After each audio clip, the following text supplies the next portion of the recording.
নমস্কার। মোটা কাকির রান্নাঘরে আজকের মেনু রাঙা আলুর পরোটা। এই রাঙা আলুটাকে আমি সিদ্ধ করে নিয়েছি প্রেসার কুকারে। আটা নিয়েছি, আপনারা বন্ধু ময়দা দিয়েও করতে পারেন, কিন্তু আটাটা যেহেতু হেলদি ওই জন্য আমি আটা দিয়ে আমি পরোটাটা করব। তার সঙ্গে নিয়েছি একটু সাদা তেল, আর নিয়েছি একটু চিনি, নুন এবং একটু ভাজা মশলা। ভাজা মশলাটা আমি শুকনো লঙ্কা আর সাদা জিরে আর ধনে বেটে করেছি, আর সামান্য পরিমাণ ঘি। এই পরোটাটা আলুটাকে যদি আপনি এই এই গ্রেটারটা দিয়ে গ্রেট করে তারপরে আটাটা মাখেন, তাহলে গুটলি গুটলি পাকাবে না, খুব সুন্দর হবে পরোটাটা। প্রথমে আমি আলুটাকে ছুলে গ্রেটার দিয়ে গ্রেট করে এই মশলাগুলো আমি সব দিয়ে সাদা তেল এবং 1 চামচ ঘি দেব, দিয়ে আমি আটাটাকে মেখে নেব। আলুটা আমার গ্রেট করা হয়ে গেছে। এবারে এখানে আমি 1 চামচ ঘি দিয়ে দিচ্ছি।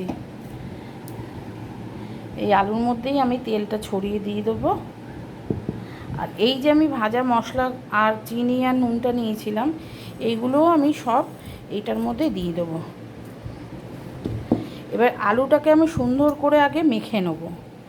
মাখার পরে এটার মধ্যে আমি 1 ফোঁটাও জল দেব না, এই আলুর সঙ্গেই আমি পুরো আটাটাকে মাখবো।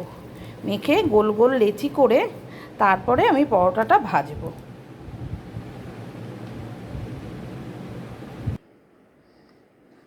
বন্ধুরা, রাঙা আলু দিয়ে আটাটাকে মাখার পরে এই রকম আসবে।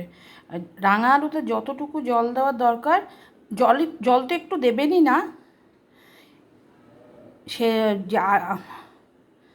আলুটার মধ্যে যেটা দিয়ে আটাটা মাখা যায় ততটুকুই মাখবেন আটাটা।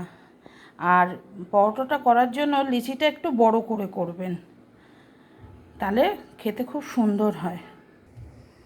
বন্ধুরা, পরোটাটা ঠিক একটু এরকম মোটা করে বেলবেন। যে কোনো আলুর পরোটা মোটা করে বেললে তাহলে খেতে টেস্ট লাগে। একটা একটা করে পরোটা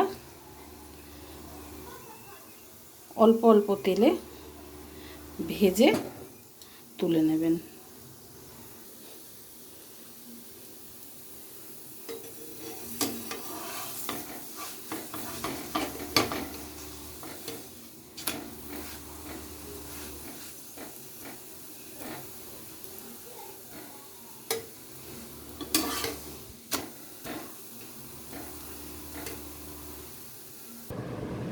রাঙা আলুর পরোটাটা রায়তার সঙ্গে আমি পরিবেশন করছি।